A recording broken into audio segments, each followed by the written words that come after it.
You are one of the teachers, مطلب آپ society کو بہت بڑی گہری نظر سے دیکھتے ہیں.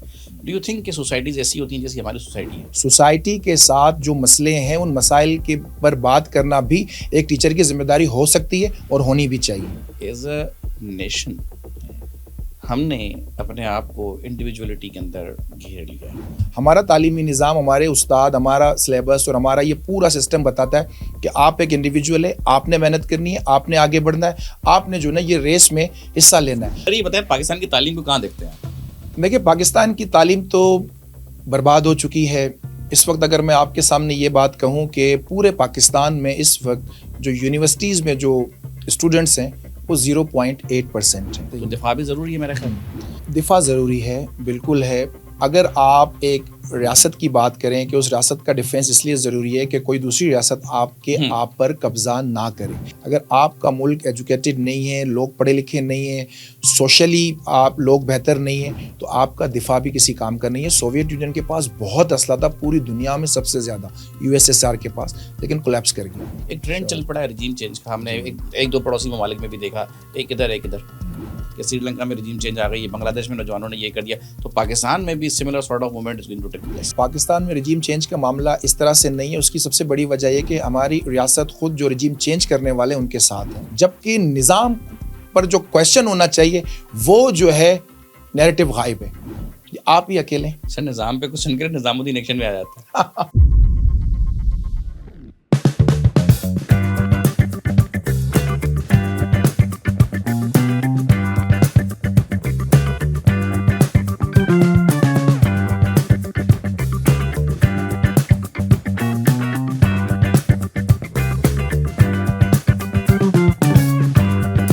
بسم اللہ الرحمن الرحیم. السلام علیکم ناظرین, عادل کاسٹ میں عادل علی آپ کو خوش آمدید کہتے ہیں. ناظرین, آپ جانتے ہیں کہ پاکستان اور دنیا بھر میں جس چیز کو سب سے زیادہ اہمیت حاصل وہ ہے شعبہ تدریس.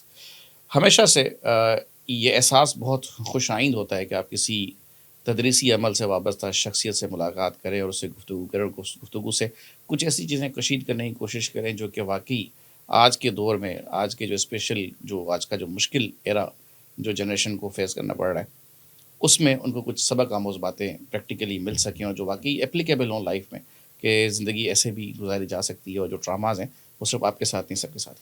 آج میرے ساتھ میرے مہمان موجود ہیں اصغر دشتی صاحب. اصغر دشتی صاحب کی سب سے خوبصورت چیز جو مجھے لگی وہ یہ کہ وہ شعبہ تدریس سے وابستہ ہیں, کیونکہ میں خود ایک استاد کا بیٹا ہوں, اور میں باضابطہ طور پہ اس بات پہ فخر بھی کرتا ہوں, ہمیشہ ذکر بھی کرتا رہا ہوں کہ مجھے بڑا فخر ہے کہ میرا گھرانہ شعبہ تدریس سے بہت گہری سطح پہ وابستہ رہا ہے. اپنے مہمان کو خوش آمدید. السلام علیکم سر, کیسے ہیں؟ وعلیکم السلام, میں ٹھیک ہوں جی. Sir thank you so much for joining us and thanks a lot for your time for us. Welcome. سب سے پہلے تو سر یہ بتائیں کہ آپ کا تعارف اصغر دشتی صاحب کون ہے سر؟ اصغر دشتی جو ہیں بیسکلی ایک استاد ہیں, بلکہ میں کہوں گا کہ ایک نالج ورکر ہیں, اور ایک یونیورسٹی میں پڑھاتا ہوں, اور اس کے ساتھ پولیٹیکل ایکٹیوسٹ ہوں, سوشل ایکٹیوسٹ ہوں. اور یہی. اصغر صاحب یہ بتائیے کہ شعبہ تدریس میں آپ اسپیسیفکلی کس چیز پہ فوکس کرتے ہیں, کیا پڑھانا پسند ہے آپ کو, اور کیا پڑھا رہے ہیں؟ دیکھیے ویسے تو میرا جو ڈپارٹمنٹ ہے وہ ہے ڈپارٹمنٹ آف IR, یعنی کہ انٹرنیشنل ریلیشنز, لیکن اس میں میری یہ کوشش ہوتی ہے کہ ہم کریکولم سے ہٹ کر بھی پڑھائیں, چونکہ میں یہ سمجھتا ہوں ذاتی طور پر کہ ہمارا نصاب پورا سچ نہیں ہے. تو میری یہ کوشش اکثر رہتی ہے کہ اسٹوڈنٹس کو سچ بتایا جائے. اب یہاں پر سچ کے حوالے سے بھی مختلف پوائنٹ آف ویو ہو سکتے ہیں کہ کس کا سچ, کون سا سچ, کیونکہ میرے نزدیک سچ خود ایک پولیٹیکل اور سوشل کنسٹرکٹ ہے. تو ہم کوشش کرتے ہیں کہ اسٹوڈنٹس کو وہ سب بتایا جائے جو اس وقت زندہ زمینی حقیقتیں ہیں. سلیبس ٹھیک ہے, وہ ایک مجبوری ہوتی ہے کہ ہمیں پڑھانا ہوتا ہے, اس کے حساب سے پیپرز بھی لینے ہوتے ہیں, لیکن کوشش ہوتی ہے کہ ہم کرٹیکل مائنڈ سیٹ کو سامنے لانے کی کوشش کریں. سلیبس میں جو چیزیں خاموش ہیں ہم ان کو سامنے لانے کی کوشش کرتے ہیں, تاکہ اسٹوڈنٹس کو صرف ایک عام ایجوکیشن نہیں بلکہ کرٹیکل کانشیسنس کا بھی تصور ان کے سامنے آئے, تاکہ وہ چیزوں کو کرٹیکلی دیکھ سکے. صرف اسٹیٹ سینٹرک نیریٹیوز کو رٹا لگانے سے یا جو بھی دیگر نظریات ہیں صرف انہیں من و ان تسلیم کرنے سے میرا خیال ہے کہ معاملہ حل نہیں ہوتا ہے. تو ہم ڈفرینٹ پرسپیکٹیوز کو سامنے لانے کی کوشش کرتے ہیں. Sir as far as I understand from your personality I can see you are some of devil's advocate, اور آپ ڈیولز ایڈوکیسی کو ہی پروموٹ کر رہے ہیں. آپ اپنے طلباء کو بھی یہی فروغ دے رہے ہیں کہ you just look at the other side of the picture as well. بالکل. کوئی خاص وجہ یہ ہے کہ کوئی بھی میرا خیال ہے کہ جو ایک انسان ہوتا ہے جو نظریاتی بھی ہو سکتا ہے, وہ یہ سوچتا ہے کہ ہماری سوسائٹی میں جو مسائل ہیں ان مسائل کو ہم کلاس روم میں ڈسکس نہیں کرتے ہیں. اسٹوڈنٹس کے ساتھ بھی جو معاملہ ہوتا ہے یا جو ایجوکیشن کے اندر جو چیزیں خراب ہیں یا جو چیزیں جن میں کمی پائی جاتی ہے ہم ان چیزوں کو ڈسکس نہیں کرتے ہیں.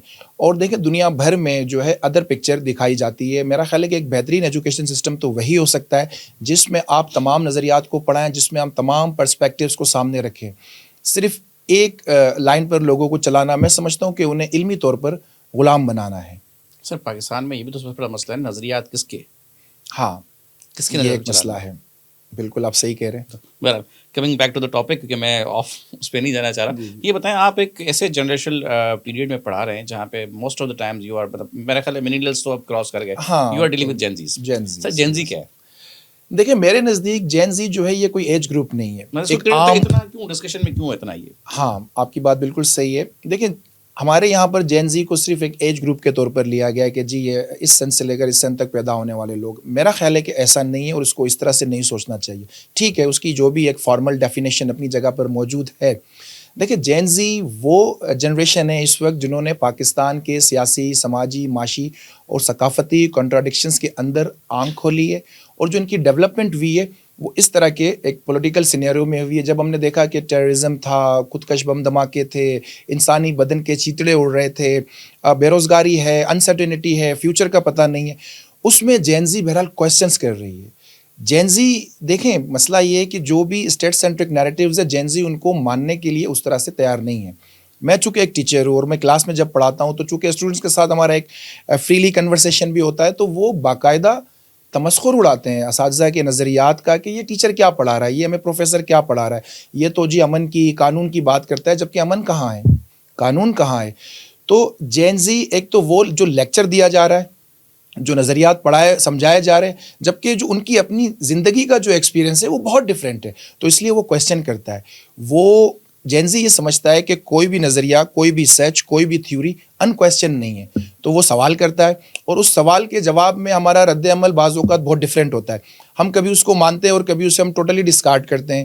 تو میرا خیال ہے کہ دیکھیں جین زی جو کویسچنز اٹھا رہی ہے وہ زندہ حقیقتیں ہیں, وہ ان کی لائف کا تجربہ ہے, اور اس وقت جس انوائرمنٹ میں وہ رہ رہے ہیں. دیکھیں کوئی بھی انسان اپنے سیاسی, سماجی اور معاشی انوائرمنٹ سے کٹ کر نہیں رہ سکتا. جو جس طرح کا ماحول ہوگا اسی طرح ان کا شعور ڈیولپ ہوگا. اب اگر ملک میں غربت ہے, بے روزگاری ہے, تعلیم مہنگی ہو چکی ہے, قانون کا کوئی ذکر نہیں, کوئی نام و نشان نہیں ہے, امن نہیں ہے, کچھ بھی نہیں ہے, ترقی نہیں ہے, تو جین زی تو وہ سوال کرے گی. ان کے سوال میرا خیال ہے جائز بھی ہیں. اچھا سوال اپنی جگہ, لیکن بیہیویئرل رسپانسبلٹیز بھی تو کہیں پہ لاگو ہوتی ہیں. میں خود بھی مطلب I am one of the millennials, you can say کہ میں خود لیٹ 90s میری برتھ ہے, ٹھیک ہے. I am one of the millennials, I am also dealing with the Gen Zs, I am also running 2 IT companies, so مجھے ہی پتہ ہے کہ how to deal with them and how to create an atmosphere that attracts them to come over to us and work with us. We know, but sometimes don't you think کہ سر ان کے اوپر کوئی behavioural responsibilities بھی لاگو ہوتی ہیں, those they are unable to get? دیکھیں سب سے پہلے تو ہم ڈسپلن کے نام پر کس طرح کے بیہیویئر کو توقع کرتے ہیں. دیکھیں یہ جو چیزیں ہم نے اخلاقیات کے نام پر بنائی ہوئی ہیں, یا جو کوڈ آف ایتھکس کے نام پر بنائی ہوئی ہے, یا جو بھی ہماری ایک مورل ویلیوز ہیں, دیکھیں یہ کسی بھی سوسائٹی میں نا یہ ویری کرتا ہے. ہم ایک یونیفارم جو مورل ویلیوز کی بات کرتے ہیں, یا ہم کسی بھی مسئلے کو جو ہے نا ایک محض اخلاقی مسئلہ بناتے ہیں, جبکہ ہم اس مسئلے کے جو ادر اسپیکٹس ہیں ان کو تو دیکھتے نہیں ہیں. ہم سمجھتے ہیں کہ جی ان کی بیہیویئر میں یہ تبدیلی کیوں ہے. ایک ایسے انوائرمنٹ میں جہاں پر لوگوں کو ہر وقت جو ہے وہ بدامنی کی باتیں سننے میں آ رہی ہو, جہاں پر ہر وقت خودکش حملوں کی باتیں ہو, جہاں پر لوگ خودکشیاں کر رہے ہیں, جہاں پر ان کے اپنے گھروں میں جو ہے وہ جو معاشی بدحالی ہے, معاشی دباؤ کا جس طرح سے یہ جین زی شکار ہے, اس میں میرا خیال ہے کہ کسی اسموتھ بیہیویئر کی توقع کرنا ہی ایک بیوقوفی ہے.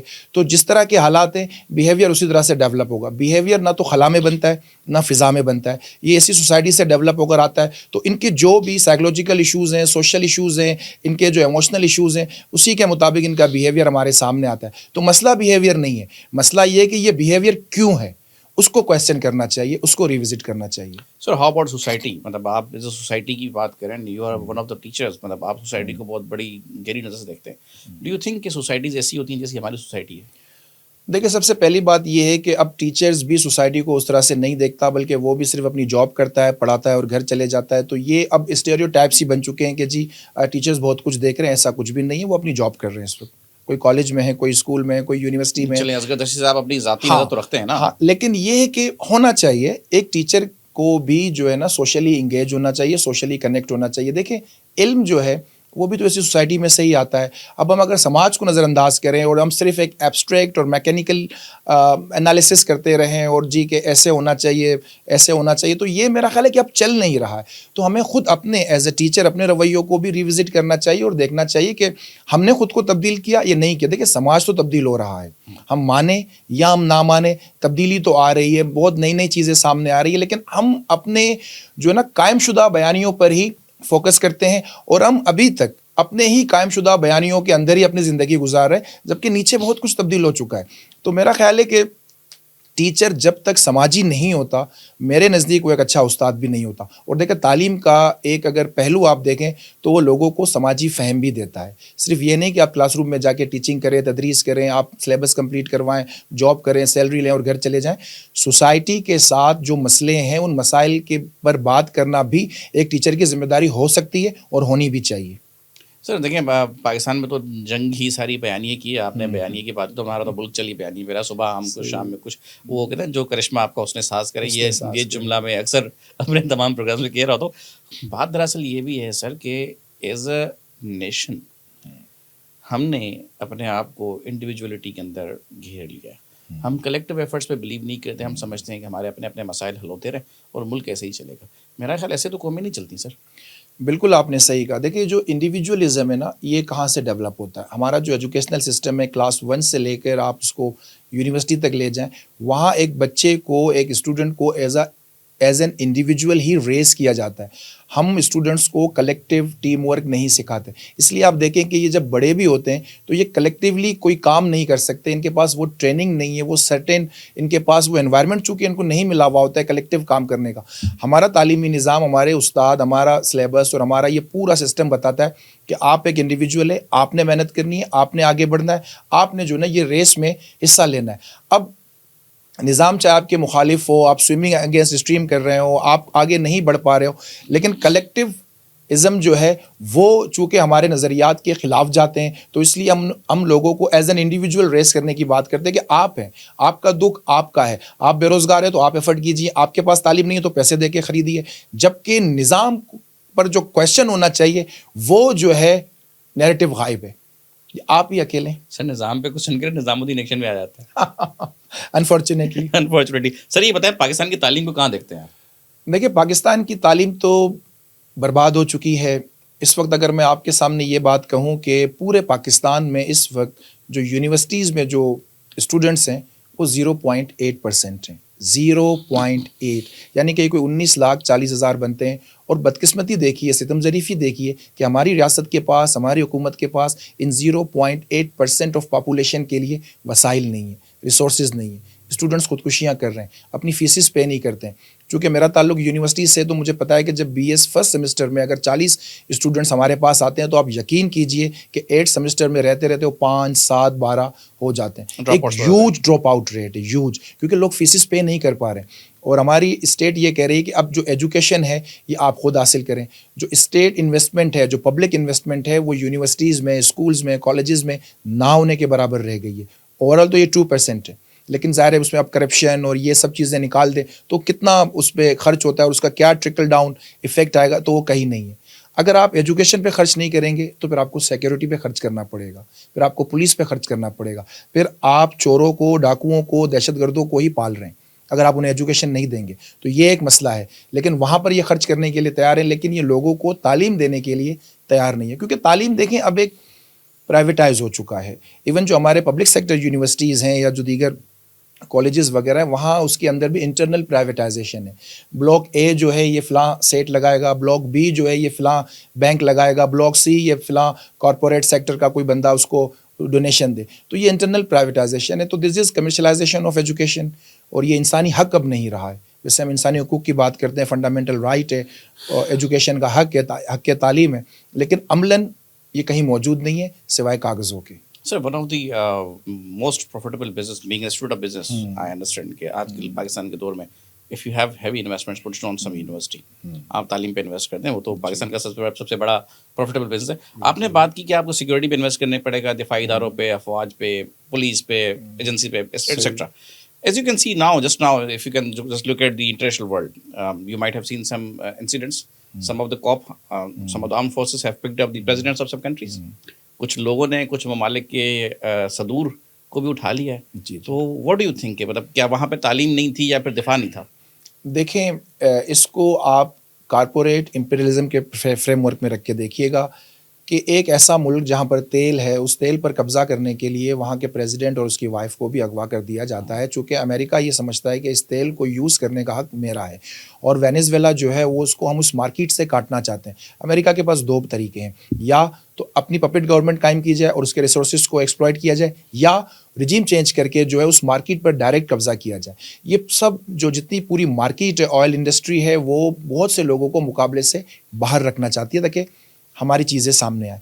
تو اس لیے اسٹوڈنٹس ہو, ہم ہو, آپ ہو, یا پوری سوسائٹی ہے, تو ایسے میں مجھے بتائیں کہ انٹرنیشنل لا تو ضروری ہوا نا. پھر انٹرنیشنل لا کہاں ایگزسٹ کرتا ہے؟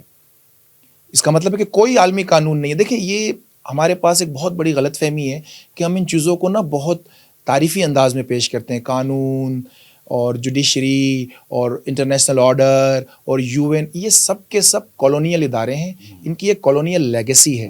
یہ جو کالونیل اوریجن کی بنیاد پر یہ سارے ادارے بنے ہیں. اس لیے جو آپ کا پورا انٹرنیشنل لا ہے, جس کو ہم کہتے ہیں کہ پوری دنیا میں امن کے لیے, ترقی کے لیے, قیام امن کے لیے, یہ سب غلط باتیں ہیں.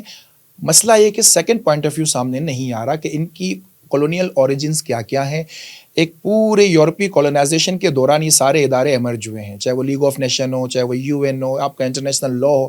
جب یورپین کولونائزرز نے پوری دنیا پر قبضہ کیا, اس قبضے کو لیجیٹیمائز کرنے کے لیے, اس قبضے کو جائز ثابت کرنے کے لیے لا کو ڈیولپ کیا کہ قبضے کو آپ کس طرح سے جائز ثابت کریں. تو یہ وہی لا ہے. آپ بدقسمتی دیکھیے کہ ہمارے یہاں جنگ کے قوانین ہیں, رولز آف وارز بھی ہیں ہمارے پاس. تو مہذب دنیا میں یا ایک امن پسند دنیا میں تو یہ سب چیزیں تو نہیں ہونی چاہیے. اس کا مطلب ہے جنگیں تو ہوں گی, جنگیں تو کرنی ہے.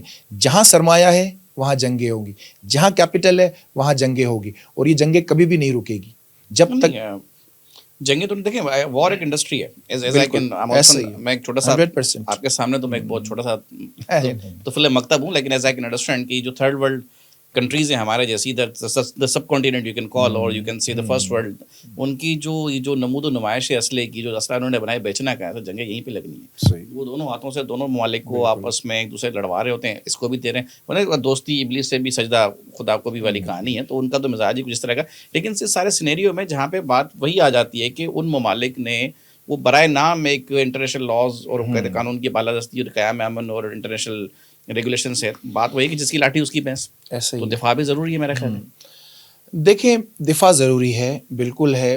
اگر آپ ایک ریاست کی بات کریں کہ اس ریاست کا ڈیفینس اس لیے ضروری ہے کہ کوئی دوسری ریاست آپ پر قبضہ نہ کرے. لیکن دیکھیں, جب دنیا کے بڑے ممالک جو میجر پاورز ہیں اور جو انٹرنیشنل ادارے ہیں, جب وہ ہی کسی جارحیت کو, کسی ایگریشن کو روکنے میں دلچسپی نہیں لے رہے ہیں, اور دفاع ہونے کے باوجود بھی اگر ایک بہت بڑی, دیکھیں دنیا ان ایون ہے, دنیا ایک جیسی تو نہیں ہے. اب ٹھیک ہے, آپ اپنے دفاع پر تو خرچ کر رہے ہیں, لیکن اگر ایک ایسا ملک جو آپ پر قبضہ کرنا چاہے, آپ پر نیوکلیئر بم برسانا چاہے, تو آپ اس کو کیسے روکیں گے؟ تو پھر اگر صرف یہی منتر ہم چلائیں گے جی دفاع کرنا ہے, دفاع کرنا ہے, دفاع کرنا ہے, تو دفاع ہو نہیں سکتا. اور دس از ان اینڈنگ وار. دیکھیں, دفاع کا مطلب یہ ہے کہ آپ کو سوشل سیکٹر سے بجٹ کاٹنا ہے. دفاع کا مطلب یہ ہوتا ہے کہ آپ کو تعلیم سے پیسے کاٹنے ہیں, آپ کو لوگوں کی بنیادی ضروریات سے پیسے کاٹنے ہیں. تو اس کے بعد پھر آپ دفاع کی طرف جاتے ہیں. لیکن اس دفاع کے بعد بھی تو ہمارے سامنے کوئی ایسی چیز تو نہیں آ رہی ہے کہ جس سے ہم ترقی کریں. اور دفاع پھر بھی نہیں ہو پا رہا, دفاع پھر بھی نہیں ہو پا رہا, کہیں پر بھی نہیں. اور دیکھیں, اگر آپ کے پاس جتنے چاہے ہتھیار ہو, اگر آپ کا ملک ایجوکیٹڈ نہیں ہے, لوگ پڑھے لکھے نہیں ہیں, سوشلی آپ لوگ بہتر نہیں ہیں, تو آپ کا دفاع بھی کسی کام کا نہیں ہے. سوویت یونین کے پاس بہت اسلحہ تھا, پوری دنیا میں سب سے زیادہ یو ایس ایس آر کے پاس, لیکن کولیپس کر گیا. چونکہ جب اکنامک میلٹ ڈاؤن آتا ہے, جب سوشل بیکورڈنیس آتی ہے, تو ہتھیار آپ کو نہیں بچا سکتے. اس وقت پورے پاکستان میں آپ دیکھیں کہ ٹھیک ہے ہم ایک ایٹمی کنٹری ہیں, لیکن ہمارے یہاں جا بجا جو مسائل ہیں, جو ایشوز ہیں, انسرجنسیز ہیں, رائٹس موومنٹس ہیں, اور ایک مسئلہ چل رہا ہے یہاں پر, تو کیا ہوا اس کا؟ کچھ بھی نہیں ہوا. اگر میرا خیال ہے کہ یہی پیسے لوگوں کی فلاح و بہبود پہ خرچ کیے جاتے ہیں, لوگوں کی تعلیم پر خرچ کیے جاتے ہیں, لوگوں کو ایک اچھی اور معیار زندگی دی جاتی, تو شاید یہ سارے مسئلے نہیں ہوتے. ہم چلتے پھرتے بم بنا رہے ہیں اپنی آبادی میں. سر آپ آئی آر کو کور کر رہے ہوتے ہیں, آپ نے رجیم چینج کی بات کی, میں بڑا امپورٹنٹ سوال آپ سے ضرور لوں گا ورنہ میری بدقسمتی ہوگی. ایک ٹرینڈ چل پڑا ہے رجیم چینج کا, ہم نے ایک دو پڑوسی ممالک میں بھی دیکھا, ایک ادھر ایک ادھر, ایک ہمارا نیئرسٹ پڑوسی اور ایک ہمارے پڑوسی کا پڑوسی لگ رہا ہے جہاں پہ زمین نہیں. I hope you can understand that کہ میں کہاں جا رہا ہوں. یہ رجیم چینج کا کلچر پہ اچھا انہوں نے پھر پاکستان میں بھی اس چیز کو فروغ دینے کی کوشش کی, پاکستان میں بھی رجیم چینج آ رہی, اور یہ ایک گمان کیا جا رہا تھا کہ بھائی پاکستان کے اندر بھی اسی قسم کی فضا قائم کی جا رہی ہے, اور ہمارا جو دشمن ملک ہے وہ اس کی ہمارے بیانی کو وہاں پہ بڑھا چڑھا کے پیش کر رہا تھا کہ سری لنکا میں رجیم چینج آ گئی ہے, بنگلہ دیش میں نوجوانوں نے یہ کر دیا, تو پاکستان میں بھی similar sort of movement is going to take place. دیکھیں, اگر میں پہلے پاکستان سے اگر شروع کروں بات کو, تو پاکستان میں رجیم چینج کا معاملہ اس طرح سے نہیں ہے. اس کی سب سے بڑی وجہ یہ کہ ہماری ریاست خود جو رجیم چینج کرنے والے ان کے ساتھ ہیں, وہ ان کی پالیسیز کو ٹو کر رہے ہیں, ان کا کوئی کانفلکٹ نہیں ہے. آپ فلسطین کی مثال دیکھیں, ویسے ہم فلسطین کی بات کرتے ہیں, مسلم امہ کی بات کرتے ہیں وغیرہ وغیرہ, اسی فلسطین کے اندر 65,000 بچے, عورتیں اور مرد قتل کیے گئے. ہم نے اسی سینٹ کوم کے چیف جنرل کوریلا کو پاکستان بلا کر اس کی عزت افزائی کی اور اسے پاکستان کا اعلیٰ ترین سول ایوارڈ بھی دیا. ہم اسی ٹرمپ کو جو ہے وہ نوبل امن ایوارڈ کے لیے بھی نومینیٹ کرنے کی خواہش رکھتے ہیں اور کرنے کی کوشش بھی کر رہے ہیں. تو یہاں پر تو معاملہ یہ نہیں ہے. ہاں, اگر کوئی ایسا ملک جو امریکن پالیسیز کے یا امپیریلزم کے جو پالیسیز کے اگینسٹ ہے, وہاں رجیم چینج کی یہ کوششیں کرتے ہیں, پاکستان تو ان کے ساتھ کھڑا ہوا ہے. اور ابھی یو این میں غزہ پر ایک قرارداد پیش ہوئی جس میں ISF یعنی کہ انٹرنیشنل اسٹیبلشمنٹ فورس جو بنائی جا رہی, تو پاکستان اس کے فیور میں ووٹ کیا ہے. تو پاکستان تو ان پالیسیز کے ساتھ کھڑا ہے. یہاں پہ تو ضرورت ہی نہیں ہے, ان سے اچھے خدمتگار تو ان کو ملیں گے نہیں. تو یہاں میرا نہیں لگتا کہ کوئی رجیم چینج کا کوئی معاملہ ہوگا. ہاں, باقی دنیا بھر میں جو یہ سب ہو رہا ہے, یہ وسائل کی جنگ ہے, یہ معاشی قبضے کی جنگ ہے, اور یہ کہتے ہیں نا کہ سرمایہ داری کا جو اعلیٰ ترین مقام ہے وہ ہے سامراجیت. تو یہ سامراجی جنگیں ہیں جہاں پر ہر طاقتور کمزور کو کاٹ پیٹ کر ان کے وسائل کو اپنے لیے استعمال کرنا چاہتا ہے. تو یہ ایک پورا انٹرنیشنل میکانزم ہے ہمارا, اور یہی ہمارا ورلڈ آرڈر ہے جس کو کویسچن ہونا چاہیے, اور ایک بہتر, منصفانہ اور ایک ایکول ورلڈ آرڈر کی بات ہونی چاہیے. انہوں نے جس طرح کا دیکھیں میکانزم اس وقت رکھا ہے, سوئفٹ ایک بینکنگ سسٹم ہے, اس میں آپ دیکھیں کہ یہ جس ملک کو چاہے اس میں سے کاٹ لیتے ہیں, چونکہ وہ اب آپ کی پوری ٹریڈ انٹرنیشنل رک جائے گی, آپ تیل کی پیمنٹ نہیں کر سکتے, آپ دیگر انرجی ریسورسز کی پیمنٹ نہیں کر سکتے. تو امریکہ بٹن آن کرتا ہے, آپ انٹر ہے, امریکہ بٹن آف کرتا ہے, آپ اس سے باہر ہے. یعنی کہ آپ کی پوری اکانومی وہ زمین پہ آ جاتی ہے. یا تو ہماری بات مانیں, یا تو بھوک اور قحط برداشت کریں, یا ہماری پالیسیز ہمارا ساتھ دیں. یعنی کہ ہم نے ہی سب کچھ کرنا ہے.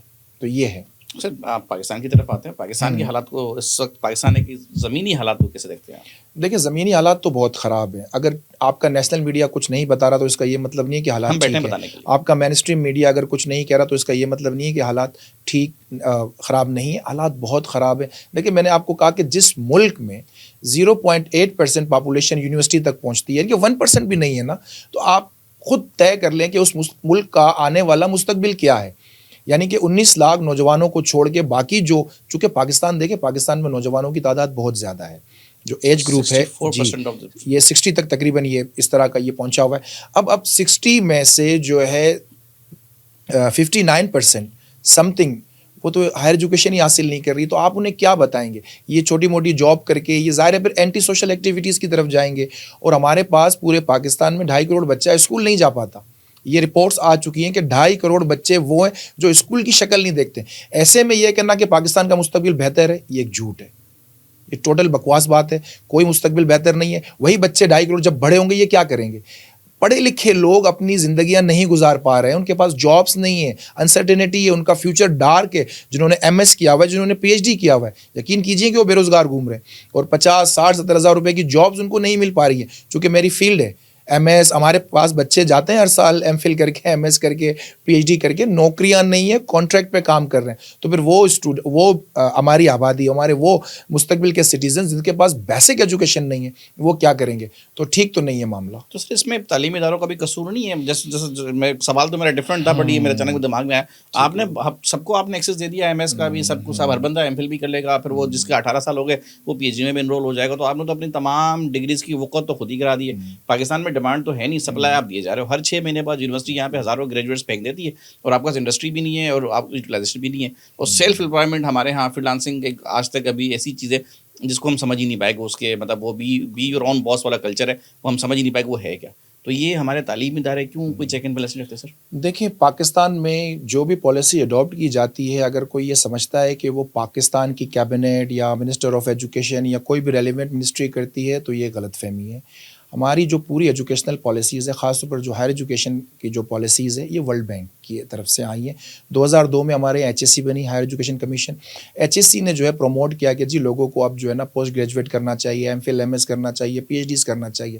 چونکہ یہ ایجوکیشن ایک پوری منڈی ہے، ایک پورا کاروبار ہے. 1998 کے بعد سے گیٹس میں general agreement on trade in services, جو پہلے ٹیرف تھا اب سروسز اس کا نام ہو گیا، اس میں ایجوکیشن کو بھی ایڈ کر دیا گیا. یعنی کہ اب دنیا بھر کی یونیورسٹیز، دنیا بھر کے پروفیسرز اور دنیا بھر کے اسٹوڈنٹس پر مشتمل ایک کاروبار، اور اس کو گلوبل نالج اکانومی کا نام دیا گیا ہے. اس لیے میں نے اپنے تعارف میں کہا کہ میں ایک نالج ورکر ہوں، یعنی کہ ایک ایسا شخص جو کہ ایک سرٹن اماؤنٹ پہ اپنی ایکسپرٹیز کو سیل کرتا ہے. آپ مجھے استاد سمجھیں، آپ مجھے پروفیسر سمجھیں، اس سسٹم میں صرف ایک نالج ورکر ہوں، اور جو اسٹوڈنٹس ہوتا ہے ہمارا وہ ایک نالج ورک فورس ہے. اور اس وقت دنیا بھر کی جو مارکیٹس ہیں اس حساب سے ہمیں تعلیم دینے کے لیے پابند کیا جا رہا ہے، اور ان کا نام رکھا ہے مارکیٹ ویلیو سبجیکٹس. تو ایچ ایس سی اسی ایجنڈے پر کاربند ہے. H S C world bank funded ادارہ ہے. گراؤنڈ ریئلٹیز کے متعلق، گراؤنڈ ریئلٹیز کو دیکھتے ہوئے یہ کوئی پالیسیز نہیں بناتے ہیں، بلکہ انہوں نے اس طرح کی پالیسیز بنائی ہیں کہ جس سے تعلیمی نظام کا مزید بیڑا غرق ہوا ہے، خاص طور پر یونیورسٹی ایجوکیشن کا. اب یہ سارا چربا لے کے آئے ہیں امریکہ سے. یہ پورا جو سسٹم ہے، چونکہ میں نے کہا کہ اس وقت جو ایجوکیشن ہے اس کو لبرلائزڈ کر دیا گیا ہے، کمرشلائزڈ کر دیا گیا ہے، اس کو کارپوریٹائزڈ کر دیا گیا ہے. تو اس لیے کہ کوئی منسٹری، کوئی حکومت، کوئی پی ایم، کوئی پریزیڈنٹ، کوئی ایجوکیشنل تعلیمی طبقے سے وابستہ، کوئی وائس چانسلر، یہ ان کا کام نہیں ہے. یہ صرف امپلیمنٹر ہیں، صرف اور صرف امپلیمنٹر ہیں. پالیسیز ہماری باہر سے آتی ہیں، ورلڈ بینک کے کنسلٹنٹس ہیں، وہ ان کی ایکسپرٹیز ہائر کرتی ہے، پھر وہ بلو پرنٹ بنتا ہے، اور ہم جیسی countries third world, global south کی، ہم انہیں صرف ایز اٹ از ایکسیپٹ کرتے ہیں. تو اس پر بھی بات ہونی چاہیے کہ وہ پالیسیز ہونی چاہیے جو ہمارے ملک کی معروضی صورتحال کے مطابق ہوں، نہ کہ وہ پالیسیز. دیکھیں 0.8% میں آپ کہہ رہے ہیں کہ جی پی ایچ ڈی کروائی جائے، ایم فل کروائی جائے. آپ کے پاس لوگ ہی نہیں ہیں. 2.5 کروڑ بچہ تو اسکول نہیں جا رہا. پاکستان میں ایچ ای سی کی ضرورت نہیں ہے، ہائر ایجوکیشن کمیشن کی. پاکستان میں لوور ایجوکیشن کمیشن کی ضرورت ہے. بچہ اسکول آئے گا تو پھر وہ کالج آئے گا، کالج آئے گا تو پھر یونیورسٹی آئے گا. نیچے کچھ نہیں ہے. آپ اوپر سے جو نا بکرات اور سکرات بنانے کی کوششیں کر رہے ہیں، کس کو بنائیں گے؟ تو یہ ہو نہیں سکتا. سر ابھی تک جو بناتے آئے ہیں وہ سبھی دیکھ رہے ہیں. یہ بتائیں، آپ ایک سماجی ورکر بھی ہیں، سیاسی ورکر بھی ہیں، پاکستان کی سیاست کو کس طرح سے دیکھتے ہیں آپ؟ دیکھیے پاکستان کی سیاست ظاہر ہے کہ ایک ایلیٹ اور ایک فیوڈل. سر یہ تو کامن اسٹیٹمنٹ ہے نا، مطلب بی اسپیسیفک سر، کچھ ایسا جواب دیں سر جو بالکل مختلف ہو سر، جو ریئلٹی کو ٹچ کرتا ہو سر. دیکھیے پاکستان کی سیاست، ٹھیک ہے جب آپ کہہ ہی رہے تو میں کھل کر آپ سے بات کرتا ہوں کہ پاکستان کی جو سیاست ہے یہ کارپوریٹ جو ملٹی نیشنلز کے لوگ ہیں یہ چلاتے ہیں. یقین کیجئے کہ پاکستان کا جو پارلیمنٹ ہاؤس ہے یہ جسٹ فیسیلیٹیٹرز ہے، فیوڈلز کا، ملٹی نیشنلز کا، کارپوریٹ سیکٹرز کے لوگوں کا. یہ تمام کے تمام جتنی پالیسیز، چاہے آپ کی کامرس پالیسی ہو، آپ کی ٹریڈ پالیسی ہو، آپ کی ایجوکیشن کی پالیسی ہو، کوئی بھی پالیسی ہو، آپ کی ایگریرین پالیسی ہو، یہ سب کے سب وہ لوگ بناتے ہیں جو ملٹی نیشنل سے وابستہ ہیں. دیکھیں یہ فنڈنگ کرتے ہیں مختلف پولیٹیکل پارٹیز کو، یہ ڈونیشن دیتے ہیں، چندہ دیتے ہیں، اور جب یہ لوگ پارلیمنٹ میں پہنچتے ہیں تو پھر یہ انہی لوگوں کی ہی نمائندگی کرتے ہیں، انہی لوگوں کے ایجنڈے کو آگے بڑھاتے ہیں، ترقی کے نام پر، خوشحالی کے نام پر. ان کا ترقی کا بیانیہ جھوٹ ہے، ان کی خوشحالی کا بیانیہ جھوٹ ہے. اور جب یہ تعمیر نو کی بات کرتے ہیں، احسن اقبال صاحب اور اس طرح کے لوگ، اور پرائم منسٹر کہ جی ہم ریکنسٹرکٹ کر رہے ہیں، ہم تعمیر نو کر رہے ہیں، اڑان پروجیکٹ آ رہا ہے، نوجوان اور احساس پروجیکٹ آ رہا ہے، یہ سب کے سب کاروباری معاملات ہیں. یہ ایک پرٹیکولر جو ہے نا ایریا کو ٹارگیٹ کرتے ہیں، پالیسی انہیں کوئی اور دیتا ہے اور یہ اس کو سیاسی طور پر امپلیمنٹ کرتے ہیں، اور چینلز میں آ کر مختلف بڑے بڑے ہوٹلز میں سیمینارز کر کے، کنسلٹنٹ ہائر کر کے، اور بہت زبردست خوبصورت پاور پوائنٹس پریزنٹیشن دے کر عوام کو یہ بتاتے ہیں کہ دیکھیں جی یہ آپ کے لیے، جبکہ ایسا کچھ بھی نہیں ہے. ان پالیسیز کا 0/0 کوئی ٹرکل ڈاؤن ایفیکٹ نہیں آنے والا ہے. آپ دیکھ لیجئے کہ یہ جتنی پالیسیز لا رہے ہیں اس کا کوئی جو ہے نا ایک چینج، ایک امپیکٹ وہ کبھی بھی سامنے نہیں آئے گا، کیونکہ یہ پالیسیز ایگزسٹ نہیں کرتی ہیں اس طرح سے. تو یہ جو سیاست ہے یہ ساری جو نا انہی کلاسز کے گرد گھوم رہی ہے. ایک بہت ہی چھوٹا سا طبقہ ہے جو کہ اپنے کاروباری مفادات کے لیے سیاست چلاتا ہے. دیکھیں ریاستیں جو ہیں یہ اب منڈیاں ہیں، یہ اب مارکیٹس ہیں, ان کو انٹرنیشنلی بھی ٹریڈ کرنا ہوتا ہے, ان کو ود ان دا اسٹیٹ بھی ٹریڈ کرنا ہوتا ہے, تو یہ ٹریڈ کے پوائنٹ آف ویو سے چل رہی ہے, یہ سارے کاروباری معاملات ہیں اور ہم اس میں کہیں نہیں ہیں. سر یہ آپ جو کہہ رہے ہیں نا, یہ میرا خیال ہے کہ ماضی قریب سے پچھلے 2-3 سال سے میں خود لوگوں کو بتاتا آ رہا ہوں کہ بھائی سیاست ایک سب سے بڑی سرمایہ دار منڈی اس وقت بن چکی ہے, اور عام آدمی کسی سیاسی ورکر کا کوئی اس کے اندر کوئی لینا دینا نہیں. اور یہ جو جن کارپوریٹس کی بات کریں, I have served for the multi nationals for the last 1.5 decade with the IT MNCs. I have done that we can share later. میں خود دیکھتا آ رہا ہوں لوگوں پہ انویسٹمنٹس ہوئی ہیں. میں ایک ماضی کے وزیر اعظم کی بات کروں تو ان کے اوپر 460 ارب تقریباً کوئی ایک GST کی مد میں انہوں نے ایگزمپشن دے دی, جو کہ عوام کا ٹیکس کا پیسہ تھا, تو ان کے اوپر انویسٹمنٹ ہو رہی تھی نا. لیکن ہم جب ان لوگوں کو ایجوکیٹ کرتے ہیں کہ بھائی you are the people, you are not going to be the beneficiary of such thing, یہ تمہارے لیے تو بنائی نہیں گئی ہے نا. یہ منصوبہ, یہ احساس کفالت, وہ گھرانہ اسکیم, یہ 250 روپے کا فارم دے دیں, وہ 600 روپے یہ جمع کرا دیں, 1000 روپے کا ٹینڈر بھر لیں, اس پہ تمہارے لیے تو کچھ ہے ہی نہیں. وہ تو جن کی انویسٹمنٹ ہے وہ تو ان کا ROI پلان ہے کہ ہم نے تو ریٹرن آن انویسٹمنٹ لینا ہے. But there is a cult, you don't understand why. دیکھیں اس کے اندر جو یہ ابھی آپ نے بات کی, میں آپ کی گفتگو کی طرف آتا ہوں کہ کیوں ریئل اسٹیٹ کے ساتھ مل کر یہ مختلف پروجیکٹ اناؤنس کرتے ہیں اور اسے ہماری ترقی کا ذریعہ بتاتے ہیں. بالکل, راوی, بیریا, کمانڈر سٹی اور بہت سارے ایسے پروجیکٹ ہیں. ابھی ملیر کی 10,000 ایکڑ زمینیں ایجوکیشن سٹی کے نام پر دی گئی ہیں, تو یہ سب دیکھیں یہاں پر چلتا ہے. پرابلم یہ ہے کہ ہمارے پاس سیکنڈ نیریٹو جو ہے وہ سامنے نہیں آتا. ہمارا میڈیا کبھی ان چیزوں پر ڈسکس نہیں کرتا. ہمارا میڈیا کبھی یہ نہیں بتاتا کہ اسٹرکچرل پرابلم کیا ہے. میڈیا میں سطحی باتیں ہیں, عام باتیں ہیں, defence analyst, political analyst, social analyst, یہ سب کے سب ایک عام باتیں کر کے جسٹ ٹائم پاس کر رہے ہیں. وہاں پر اسٹرکچرل جو معاملہ ہے اس کو یہ نہیں دیکھیں. ابھی 2025 سے لے کر 2035 تک پاکستان نے ورلڈ بینک کے ساتھ ایک معاہدہ کیا ہے کنٹری پارٹنرشپ پروجیکٹ کے نام سے. ہمارے میڈیا میں اس پر ڈسکشن نہیں ہوگی. اب یہ اس کے ذریعے ہوگا کیا؟ پانی پرائیویٹائز ہو جائے گا, بجلی پرائیویٹائز ہو جائے گی. یہ جتنے جو گڈز ہیں یا جو سروسز ہیں جو کہ ہماری آپ کی زندگیوں میں پانی, بجلی, گیس, یہ سب کے سب پرائیویٹائزیشن کی طرف چلے جائیں گے, چونکہ ان کا ورلڈ بینک سے ایک معاہدہ ہو گیا 10 ایئرس کا. اب یہ اس کی بھی تعریف کریں گے, بڑے بڑے سیمینارز کر کے, بڑے بڑے کانفرنسز کر کے, اپنے پیرول پر لوگوں سے لکھوائیں گے, آرٹیکلز شائع کروائیں گے, اس پر ڈیبیٹ کروائیں گے. پرابلم یہ ہے کہ جو چیزیں ہمیں ملنی چاہیے حق کے طور پر وہ چیزیں ہم خرید رہے ہیں. دیکھیں یہ پاور کمپنیز کو اربوں روپے کی سبسڈیز دیتے ہیں, یہ فرٹیلائزر کو اربوں روپے کی سبسڈیز دیتے ہیں. تمام کے تمام کارپوریٹ سیکٹر کے جتنے بڑے بڑے ملینئرز بلینئرز ہیں, حکومت ہماری جو ہے, ریاست ہماری جو ہے, ان کو اربوں روپے کی سبسڈیز دیتی ہے, ٹیکس چھوٹ دیتی ہے, انہیں فیسیلیٹیٹ کرتی ہے, انہیں مراحت دیتی ہے, لیکن یہ ایجوکیشن پہ خرچ نہیں کرتے. یہ بنیادی انسان کی جو ضروریات ہے یہ اس پہ خرچ نہیں کرتے. وہاں یہ کہتے ہیں کہ ہمارے پاس ریسورسز نہیں ہیں, ہمارے پاس وسائل نہیں ہیں. ان کے تمام وسائل صرف اور صرف سرمایہ داروں کے لیے ہیں, ان کے تمام وسائل کارپوریٹ سیکٹر کے لیے, ان کے تمام وسائل جو ہیں وہ ملٹی نیشنلز کے لیے ہیں, جو کہ آلریڈی اربوں روپے کا منافع کما رہی ہیں, لاس میں نہیں ہے. اور جبکہ یہاں جو لوگ جو ہے وہ روٹی نہیں خرید پا رہے ہیں, جو بجلی کے بل نہیں دے پا رہے, وہاں پر ان کے لیے کوئی پلان, کوئی پروجیکٹ, کوئی سبسڈی نہیں ہے. جی وہ بجلی کا بل تو دینا ہی ہے, آپ نے بجلی یوز کی ہے. سر اگر عوام کو شعور دے دیا, تعلیم پہ سرمایہ دے دیا, تو ایک بہت بڑا مشہور منقول ہے, سنا کہیں تو سنا جی کہ کسی گاؤں دیہات میں کوئی کمی نہ آیا, سائیں سرکار بیٹھے رہے کے بعد سائیں وہ گاؤں والے بڑے جذباتی ہوئے, لگتا ہے اسکول کھلوانا پڑے گا. سائیں کہتے ہیں کہ سائیں جاؤ گاؤں میں نا اعلان کر دو 1 مہینے کے لیے میلہ لگ رہا ہے. تو سر عوام کو ٹرکی پتی کے پیچھے لگایا ہوا ہے آپ نے. اگر آپ نے عوام کو باقی تعلیم دے دی, شعور دے دیا, تو سر پھر تو آپ کی جو یہ جو ایلیٹ کلاس جس کی آپ بات کریں, جو کارپوریٹس کی بات کریں, ان کی آنے والی نسلوں کا مستقبل جو ہے نا وہ ختم ہو جائے گا. ان کی بقا اور سالمیت کی جنگ ہے سر. اگر شعور آ گیا تو پھر تو انہوں نے بچنا نہیں ہے. یہ بتائیں سر پاکستان کے تمام مسائل کا ماخذ کس کو سمجھتے ہیں؟ یہاں کا سسٹم جو ہے وہ کیپٹلسٹ سسٹم ہے. جو دیکھیں دنیا بھر میں جو اکنامک ماڈل ہوتا ہے نا, تمام چیزیں اس سے لنکڈ, انٹر کنیکٹڈ ہوتی ہیں.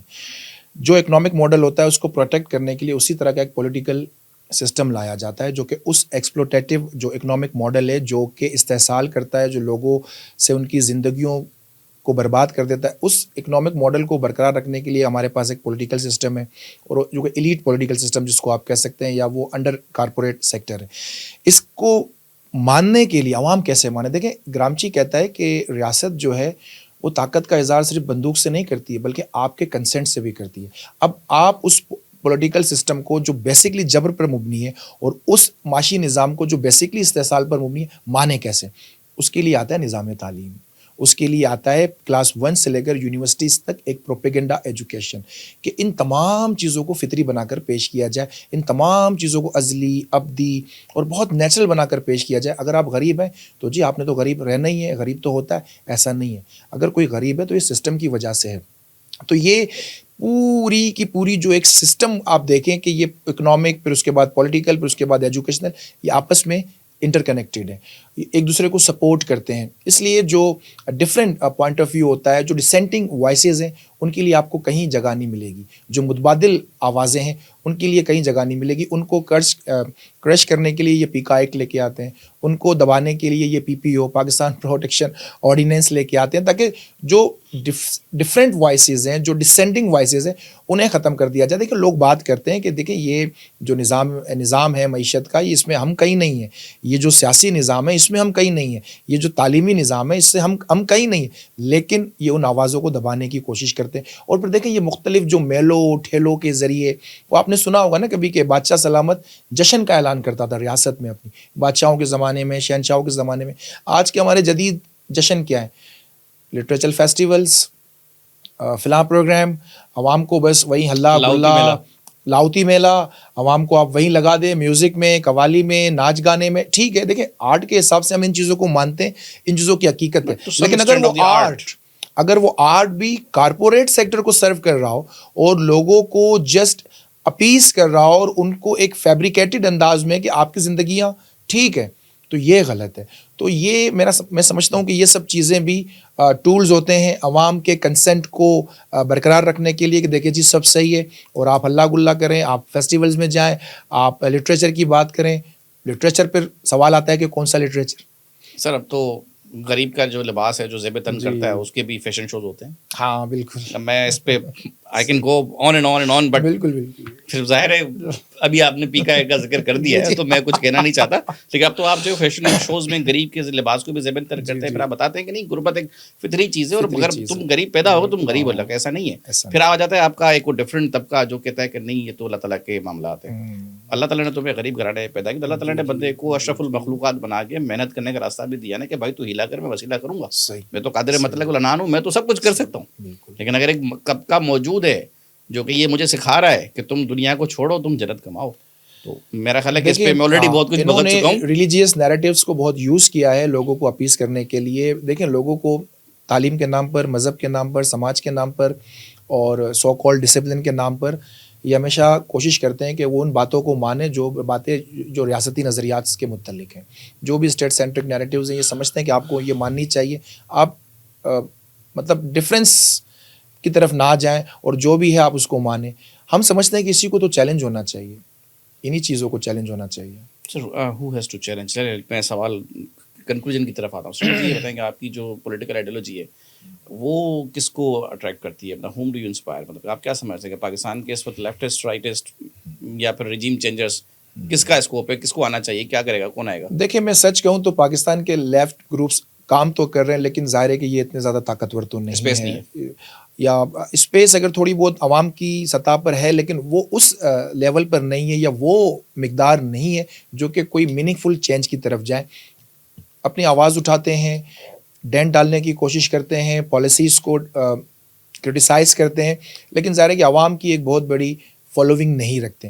باقی دوسری طرف جو ہمارے یہاں جو مین اسٹریم پولیٹیکل پارٹیز ہیں جو کہ صرف ملٹی نیشنلز کو, کارپوریٹ سیکٹر کو سرو کرنے کے لیے, ہاں ان کے پیچھے فالوونگ ہے. دیکھیں اب سیاسی جماعتوں کا کردار بھی بہت بدل چکا ہے. اب یہ وہ جماعتیں نہیں ہیں جو 70s میں 60s اور اس سے پہلے ہوا کرتی تھی. اب یہ تمام کے تمام بزنس اینٹیٹیز ہیں. اگر آپ کے پاس سرمایہ ہے, آپ کے پاس وسائل ہیں, آپ لیڈر بن سکتے ہیں. آپ 5-10 کروڑ خرچ کر سکتے ہیں الیکشن کمپین میں, آپ سینیٹر بن سکتے ہیں, آپ MNA بن سکتے ہیں. سر 5-10 کروڑ زیادہ بلکہ کہنا چاہیے 20-25 نہ کریں سر. 2 لاکھ روپے قوالی نائٹ کراؤں گا, اتنا بڑا بل بورڈ لگاؤں, صبح میں لیڈر بنا ہوا ہوں گا. لیکن وہ پارٹیوں کو فنڈ بھی دیتے ہیں اور تقریباً کچھ اتنا ہی وہ بنتا ہے. اب جتنی بڑی پارٹی اور جتنا بڑا نظام, دیکھیں میں سمجھتا ہوں کہ جب تک عوامی سیاست نہیں ہوگی, لیڈر ابھر کر نہیں آئے گا. آپ عوام کو جب دیکھیں آپ نے راستے بند کیے ہوئے اس میں آپ چوائس دیتے ہیں تو یہ کوئی میرٹ نہیں ہے, یہ میرٹوکریسی نہیں ہوئی. آپ نے تمام راستے بند کیے ہوئے اور پھر آپ کہتے ہیں کہ جی اب آئیے مقابلہ کیجیے, تو یہ میرٹ نہیں ہے. آپ لوگوں کو ایکول اپرچونٹی دیں, آپ عوام کو آزاد کریں, عوام کو پولیٹیکلی آپ اسپیس دیں, اس کے بعد آپ دیکھیں کہ کون سا لیڈر سامنے آئے گا, عوام کس کو پسند کر رہی ہے اور وہ کیا ڈیلیور کرے گا, تو یہ عوام کا معاملہ ہے. لیکن یہاں پر جو ہے بہت ہی سلیکٹیو کمپٹیشن ہے, بہت سلیکٹیو ہے. دوسرے لوگوں کو بلاک کیا جاتا ہے, ان کو پولیٹیکلی اسپیس نہیں دی جاتی, پھر اپنے ہی چند لوگوں میں کہتے ہیں کہ جے کے دی ہم تو جمہوریت کی بات کرتے ہیں, الیکشن ہوتے ہیں جو سامنے ہیں. سر ایک آخری سوال, عوام ڈی پولیٹیسائز ہو چکی ہے اور ڈی پولیٹیسائزیشن پہ بہت بڑی محنت ہوئی ہے. 70 کی دہائی میں باضابطہ طور پہ کلچر چلا اور آپ اس تمام واقعات سے آشنا ہے, میں آپ سے میں سیکھ لیا میں نے بہت کچھ, میں اس پہ نہیں جانا چاہتا. یہ عوام اس وقت نا سیاست سے بہت ریلیونٹ ہے. سر کراچی میں کیا ہوتا ہے, صوبہ سندھ میں, اندرون سندھ میں کیا ہو رہا ہے, پنجاب میں کیا ہو رہا ہے, they have nothing to do with that. ان کو پتہ ہے کہ اپنے گھر کا ایس ایچ او بھی میں خود ہوں, اپنے ہاسپٹل کا MS بھی میں خود ہوں. They are too irrelevant. اب ان کو وہ فیتھ, وہ جو شعوری طبقہ ہے نا, وہ فیتھ کھو چکا ہے. یا تو ایک طبقہ آپ کے پاس وہ جو 7 سے 11 بجے ٹاک شوز دیکھتا ہے, پرائم ٹائم والا, بالکل. وہ ایک طبقہ ہے وہ جو چند مخصوص ویلاگرز کو ان کے ڈیجیٹل چینل پہ سنتا ہے, ان کے لیے من وہی سچ ہے. وہی سچ. ایک عوام جو ایک بہت بڑا پورشن ہے, جو واقعی پورشن ہے عوام کا, وہ ریلیونٹ ہو چکا ہے. سر اب جب تک وہ ایکٹیویٹ نہیں ہوتا تب تک تو وہ عوام میں سے کسی نمائندے کو چنے گا بھی نہیں, واپس کیسے آئے گا؟ دیکھیے آپ نے بالکل صحیح کہا کہ جو ڈی پولیٹیسائزیشن ہے ہماری سوسائٹی میں, ہم چاہ رہے ہیں کہ اس کو پولیٹیکلائزیشن میں کیسے تبدیل کیا جائے. جو عوام کو غیر سیاسی بنایا گیا ہے آپ کے بقول محنت کر کے, تعلیم کے ذریعے, سماج کے ذریعے, کریکولم کے ذریعے, سب سے پہلے تو میں سمجھتا ہوں کہ اس پورے پولیٹیکل سینیریو کو ڈی کولونائز کرنے کی ضرورت ہے. ہم نکلیں اس کالونیل چیزوں سے کہ جس میں جب انگریزوں نے بحیثیت قبضہ گیر جب یہاں پر قبضہ کیا تو انہوں نے جس طرح کی قوانین سازی کی, جس طرح کا ایجوکیشنل سسٹم دیا کہ عوام سوچے سمجھے نہیں, صرف حکم بجا لائے اور فالو کرے. یہ انگریزوں کے مفاد میں تھا اس وقت, چونکہ وہ قبضہ گیر تھے, کولونائزر تھے, باہر سے آئے تھے. انہوں نے یونیورسٹی کا سیٹ اپ یہاں پر کیا, انہوں نے اسکولنگ سیٹ اپ یہاں پر ڈیولپ کیا, انہوں نے ہی پولیٹیکل کلچر یہاں پر ڈیولپ کیا, الیکشن سسٹم ان کا ڈیولپ کردہ ہے. ایون کہ جو کانسٹیٹیوشن ہے ہمارا اس وقت وہ بھی انہی کا دیا ہوا ہے, کچھ تبدیلیوں کے ساتھ. 47 کے بعد ہم نے اس میں کچھ تبدیلیاں صرف کی ہیں. تو ان تمام چیزوں کو ڈی کولونائز کیے بغیر, ان کو ریورس کیے بغیر سوسائٹی کا کوئی معاملہ حل نہیں ہوگا. باقی تو ہم صرف فائر فائٹنگ کرتے رہیں گے, اور فائر فائٹنگ کا ظاہر ہے کوئی امپیکٹ سامنے نہیں آئے گا. تو نیچے سے پوری سوسائٹی کو, ایجوکیشن سے لے کر پالیٹکس تک, اکنامی سے لے کر سماج تک, اور ہر جگہ ان تمام چیزوں کو ڈیکولونائز کرنے کی ضرورت ہے. اور ایک پوسٹ کولونیل اسٹیٹ کے اس نیچر کو تبدیل کرنے کی ضرورت ہے. دیکھیں ایک بنیادی بات یہ, پاکستان 47 کے بعد اب ایک پوسٹ کولونیل اسٹیٹ ہے, اور یہاں پر ابھی تک نیو کولونیل پالیسیز چل رہی ہیں. ہم ایک تسلسل کے ساتھ آ رہے ہیں 1757 سے, جب ایسٹ انڈیا کمپنی نے یہاں پر قبضہ کیا, چیزیں تبدیل نہیں ہوئی ہیں. تو ایسے میں اس عوام کو آزاد کرنے کے لیے ہمیں انہی پالیسیز کی ضرورت ہے جو کہ ایک ریئل سوورن اور انڈیپینڈنٹ اسٹیٹ کی ضروریات ہیں. سر لبے لباب یہ ہے کہ there is huge need of mass reconstruction, ورنہ نشستن برخاستن گفتن برخاستن والی کہانی لبے لباب کو. بالکل اسد صاحب بہت شکریہ, it's been really nice to talk to you. شکریہ. And I am really surprised to have you here. انشاءاللہ we'll meet you again soon. ناظرین, کہیں سنا تھا کہ حکومت اور حاکم, حکم اور حکومت دونوں کے کچھ اصول ہوتے ہیں. حکم اتنا جتنا کوئی مان لے, اور حکومت اتنی جتنی حکم ماننے والوں کی زمین. اس سے آگے حاکم اور حکومت دونوں کو جنگ لڑنی پڑ جاتی ہے. اس سے پہلے کہ بہت دیر ہو جائے, ابھی بھی وقت ہے, ہوش کے ناخن لیں. پاکستان ہے تو ہم سب ہیں.